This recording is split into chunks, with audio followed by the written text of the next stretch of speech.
আজ রথযাত্রা। জগতের নাথ জগন্নাথ, বলরাম এবং সুভদ্রার রথে চড়ে মাসির বাড়ি যাবার দিন।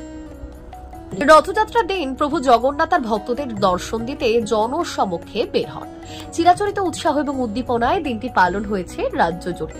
পশ্চিমবঙ্গেও বিভিন্ন জায়গায় এই উপলক্ষে প্রস্তুতি তুঙ্গে ছিল।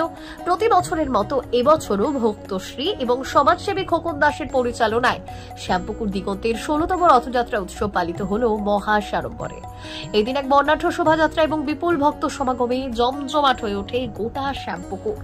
রথের রশ্মিতে টান দেবার জন্য পথের দুই ধারে অধীর আগ্রহে অপেক্ষা করতে থাকে অগণিত ভক্তবৃন্দ। ধামসা মাদল এবং নৃত্যের তালে তালে মুখরিত হয়ে ওঠে গোটা এলাকা। আর থেকে আসি সকলেই রথের রশ্মিতে টান দিয়ে পুণ্য অর্পণ করে। ধীরে ধীরে ওই শোভাযাত্রা এলাকার বিভিন্ন এলাকা ঘুরে শিবশঙ্কর লেনে মাসির বাড়িতে গিয়ে শেষ হয়। ভক্তশ্রী খোকন দাসের এই রথযাত্রা জনসুনামিতে পরিণত হয়। বছরের মতন এবছর রথযাত্রার উৎসব চলছে।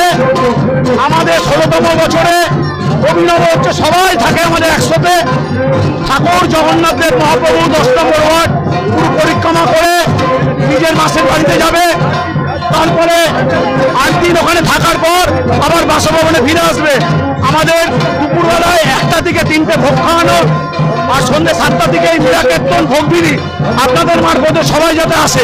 জয় জগন্নাথ। আমাদের নাথ জগন্নাথ, মহাপ্রভু জগন্নাথের তার সাথে সাথে বলরাম সুভদ্রা, আমাদের এই রথযাত্রার যে উৎসব, আজকের দিনে সকল জায়গায় সকল মানুষ উৎসাহ উদ্দীপনা নিয়ে প্রভুর যারা ভক্ত তারা এই মাঠে নেমেছে, রথযাত্রায় রাস্তায় নেমেছে, পায়ে পা মেলাচ্ছে।